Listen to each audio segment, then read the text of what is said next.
Comment avoir une vie privée quand on a une vie pro bien remplie? Patricia, tu veux commencer? Ouais.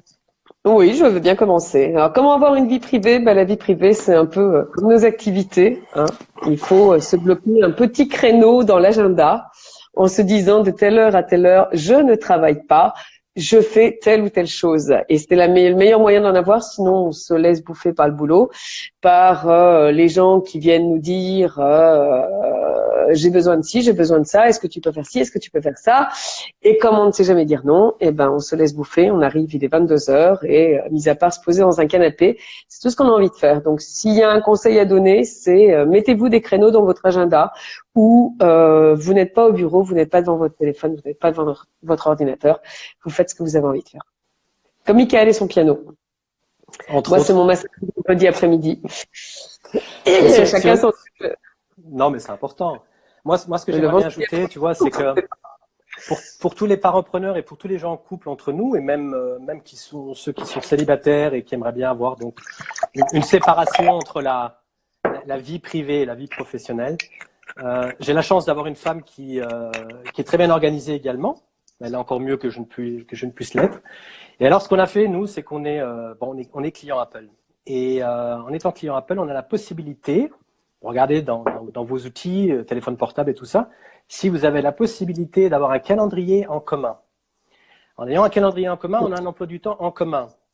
Bien évidemment, au niveau business et au niveau vie privée, donc que ce soit sur le niveau couple ou au niveau familial, on essaye de séparer ces deux éléments du business.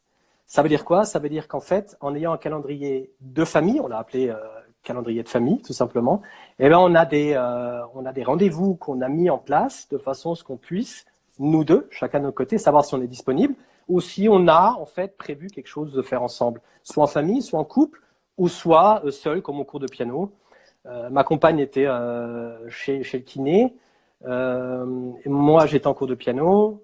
Si on avait fait par exemple une commande de boisson, parce qu'on se laisse beaucoup de trucs livrer à la maison, et bien comme ça, elle sait très bien que je ne suis pas à la maison, je sais bien qu'elle ne l'est pas non plus, je sais bien qu'elle n'est pas non plus, et comme ça nous permet donc, moi personnellement, de mon cas, je vous parle de mon cas, de savoir que à 18h30 par exemple, eh ben c'est le programme du soir, par exemple, avec notre fils.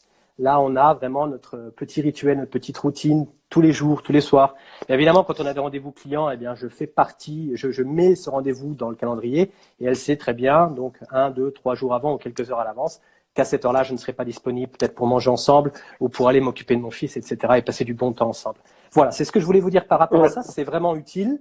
Nous, ça fonctionne très bien. C'est pas dit que ça peut-être fonctionner pour vous, mais essayez au moins. Je pense que c'est une bonne base pour pouvoir tout simplement se mettre, disons, il faut considérer la vie privée, entre guillemets, comme une obligation. Voilà. Et au même titre qu'on va inscrire un client, un rendez-vous professionnel dans l'agenda, on inscrit les choses de notre vie privée qui sont importantes pour nous dans l'agenda. Et c'est à peu près le seul moyen, pardon, c'est à peu près le seul moyen de se dégager un créneau horaire pour faire ce qu'on veut et pour se dire, non, là c'est pris et là je peux pas. Et voilà. C'est justement l'information que j'ai oublié de dire, mais elle est vraiment primordiale, cette information, Patricia, super. C'est justement là qu'on se complémentarise, c'est le bon mot ça? Ah, excusez-moi d'ailleurs, premièrement, on se complète, voilà. Ça fait plus de 20 ans que je suis en Allemagne, je conseille en français, en allemand, en anglais. Das kann ich auch auf Deutsch machen.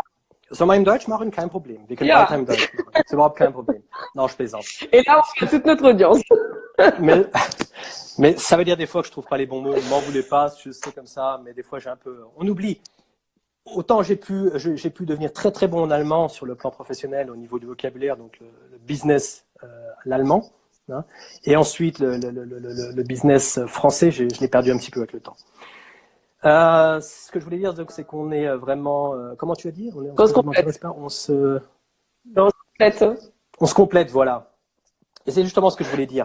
Si on prend un calendrier vide, un calendrier de semaine vide, si vous mettez tous les bloqueurs, tous les rendez-vous, vous les bloquez déjà dans le rendez-vous, eh ben ça vous permet de construire votre vie professionnelle autour de tous ces rendez-vous privés sur le plan du couple et de la famille.